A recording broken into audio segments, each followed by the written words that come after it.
بسم اللہ الرحمن الرحیم اللہ ولی المؤمنین صدق اللہ العظیم۔ میرے محترم بزرگوں، کچھ اللہ کے ولی ایسے ہوتے ہیں جنہیں لوگ ظاہراً تو کچھ اور مانتے ہیں، لیکن باطنی طور پر وہ اللہ کے ولی ہوا کرتے ہیں۔ میں نے حضرت گرو نانک جی کی کچھ تاریخ پڑھی، برسوں سے سنتا چلا آیا تھا اور شبہ میں تھا کہ یہ کون تھے، ان کا مشغلہ کیا تھا، پیدائش، وفات، اولادیں، اور کہاں کے رہنے والے تھے، بڑی چرچا میں رہتے تھے۔ بعض حضرات یوں کہتے تھے کہ وہ مسلمان تھے، بعض حضرات کہتے تھے وہ ہندو تھے۔ میں نے ان کی تاریخ پڑھی۔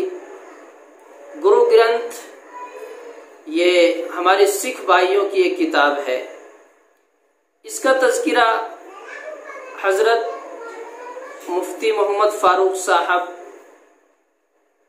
رحمہ اللہ نے بھی کیا ہے۔ تو میں آپ کو بتلاؤں کہ گرو نانک جی آج سے تقریباً 500 سال پہلے اس دنیا میں پیدا ہوئے تھے۔ تاریخ پیدائش ان کی 15 اپریل اور 1469 عیسوی ہوتی ہے۔ رائے بھوئے کی تلونڈی میں یہ پیدا ہوئے۔ آج موجودہ جو اس کا نام رکھا ہوا ہے وہ ننکانہ صاحب ہے، جو پنجاب میں یہ جائے واقع ہے۔ اسی طرح ان کے اولاد بھی تھی۔ ان کی بیوی کا نام تو ماتا سکھنی تھا۔ ان کے 3 بیٹے تھے، سری چندر لکھی داس، سری الگ چندر لکھی داس۔ اسی طرح ان کی والدہ کا نام تھا ماتا ترپتا۔ ماتا، بعض نے ترپتا کہا ہے، بعض نے ترپتا کہا ہے۔ ان کے والد کا بڑا عجیب سا نام تھا۔ ان کے والد کا نام مہتا کالو، کالو کے نام سے زیادہ مشہور تھے۔ تو یہ گرو نانک جی، یہ پیدائش تو ہو گئی، لیکن اصل ان کا مشغلہ کیا تھا، یہ کون سے مذہب سے تعلق رکھتے تھے؟ میں آپ حضرات کو بتلاؤں کہ جس وقت یہ پیدا ہوئے تھے تو سب سے پہلے دایا نے جنہوں نے ان کو اٹھایا، اس نے ان کو غسل دینے کے بعد اور شہد چٹایا تھا بسم اللہ الرحمن الرحیم پڑھ کر۔ ان کی ایک فقیر نے بشارت دی تھی ان کے والدین کو، تمہارے یہاں ایک ایسا بچہ پیدا ہوگا جو بڑا ماہر ہوگا، بڑا ذہین ہوگا، اور لوگ اس کی عزت کریں گے، اسے گرو مانیں گے۔ روایت ان کی اصل کہانی تو یہ ہے کہ واقعتاً یہ مسلمان تھے۔ ان کی تعلیم میں آپ کو بتلاؤں ان کا ذہن کیا تھا۔ وہ اللہ رب العزت کی توحید کے قائل تھے، اللہ کے ساتھ شرک کرنے والوں سے بڑا خفا ہوتے تھے۔ پنجابی میں شعر لکھا ہے، میں پنجابی تو میرے آتی نہیں، لیکن اس کا ترجمہ میں بتلاؤں۔ انہوں نے شعر میں یہ لکھا کہ بھئی تم اتنے سارے بتوں کو مانتے ہو جو خود اپنی حفاظت نہیں کر پاتے، تو تمہاری حفاظت کیسے کریں گے؟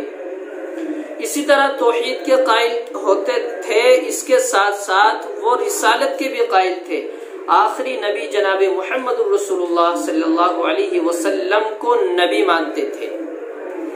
اسی کے ساتھ ساتھ وہ 5 وقتہ نماز بھی پڑھتے تھے، اذان بھی دیتے تھے۔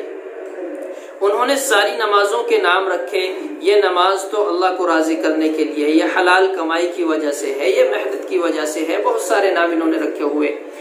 اسی طرح انہوں نے حج بھی کیا تھا، گرو نانک جی نے حج بھی کیا تھا، اور اس موقع پر ایک واقعہ پیش آیا کہ وہ کعبے کی طرف پیر کر کے سو گئے۔ کچھ لوگ آئے اور کہنے لگے دیکھو کیسا پاگل آدمی ہے، کون ہے یہ کعبے کی طرف رک کر کے سو گیا؟ اب وہ اٹھے اور ہنسنے لگے۔ اور انہوں نے کہا کہ میرے پیر ادھر کراؤ جہاں اللہ کی تجلی نہ ہو۔ اب جیسے ہی وہ پیر ادھر کرتے تو اللہ کی تجلیات نظر آتی، چاروں طرف اللہ کی تجلی۔ وہ لوگ ہکے بکے رہ گئے، یہ تو کوئی بڑا اللہ کا ولی ہے۔ اب مکے کے لوگ انہیں ضد کر کے اپنے ساتھ لے گئے اور اپنی مسجد میں امامت کرائی۔ 1 سال انہوں نے امامت کی ہے مکے کے اندر، اور مدینہ منورہ بھی جایا کرتے تھے، وہاں کچھ اوقات متعین کیے تھے، حج بھی کیا، امامت کی 1 سال، اور حافظ قرآن تھے، روزانہ قرآن کریم کی تلاوت کیا کرتے تھے، روزے کی تاکید کرتے تھے، حج کی تاکید کرتے تھے، اور خود اپنے مال میں سے 10واں حصہ نکالا کرتے تھے۔ یہ گرو نانک جی بڑے مہین تھے، کتنے واقعے ان کے سامنے آئے ہیں، لیکن میں صرف آپ حضرات کو یہ بتا دینا چاہتا ہوں کہ یہ مسلمان تھے۔ ہمارے سکھ بھائی جو پرانے ہیں وہ انہیں مسلمان مانتے تھے، لیکن وجہ کیا بنی؟ جیسے وقت گزرتا چلا گیا، انہوں نے اپنی رام داس میں، گرو گرنتھ میں اور دیگر ان کی کتابیں ہیں اس میں تبدیلی کر ڈالی۔ جو گرو نانک جی کے تعلق سے بہت ساری کتابیں تھی انہوں نے لکھی تھی، اور لوگوں نے ان کی سوانی حیات یعنی ان کی زندگی کے حالات لکھے تھے، اس میں تبدیلی ہوتی چلی گئی، اور پھر انہیں ایک نام دے دیا گیا۔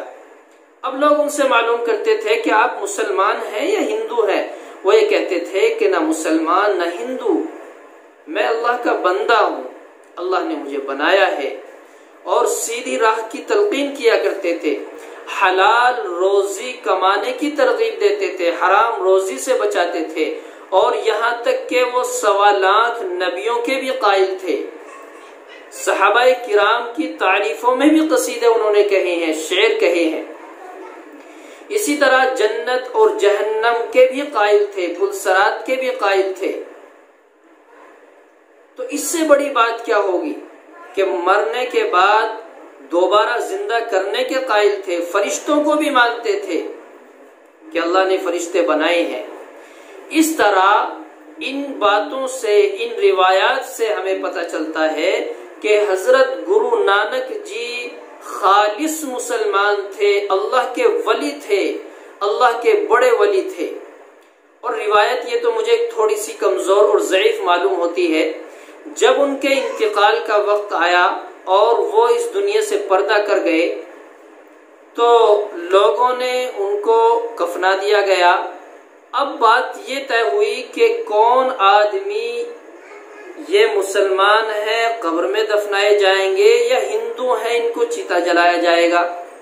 تو اس پر بحث ہوئی، آپس میں مشورہ طے ہوا کہ اپنا اپنا کام کر دیجئے، تم ارتھی لگا دیں، یہ کفن دے دیں، جس کے کفن یا ارتھی میں خوشبو ملے گی وہی ان کو اپنے مذہب کے رسم و رواج کے اعتبار سے دفنائیں گے۔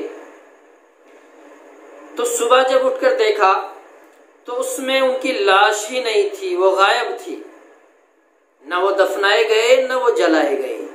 بہرکیف یہ روایت تو تھوڑی سی مجہول ہے، لیکن کہیں کسی نہ کسی حد تک اس کا ایک سراغ ملتا ہے، یہ کسی نہ کسی حد تک صحیح بھی ہے۔ بہرکیف کہنے کا منشا یہ ہے، خاص کر میرا سکھ بھائیوں سے یہ ایک تھوڑا سا مؤدبانہ اور التماس کے طور پر یہ ایک بات رکھ دینا چاہتا ہوں کہ وہ سیدھے سادے مسلمان تھے۔ ہمیں بھی چاہیے کہ ان کے طریقے پر کام کریں، ان کے باتوں پر عمل کریں، اور واقعتاً اگر ہم ان کے بتائے ہوئے راستے پر چلیں گے تو ہمارے خاص کر سکھ بھائی بالکل صحیح راہ راست پر آ جائیں گے۔ سبھی حضرات کو اس بات سے یقین کرنا چاہیے کہ اتنے بڑے وہ اللہ کے ولی تھے، اتنے بڑے اللہ کے ولی تھے کہ اللہ کی تجلیات خانہ کعبہ میں لوگوں نے دیکھی ہیں، ان کے ہاتھوں سے دیکھی ہے۔ تو اس سے بڑی اللہ کے ولی ہونے کی دلیل کیا ہو سکتی ہے؟ تو صرف بتانا یہ تھا کہ گرو نانک جی مسلمان تھے، مذہب اسلام کو مانتے تھے۔ ہمیں بھی چاہیے کہ ہم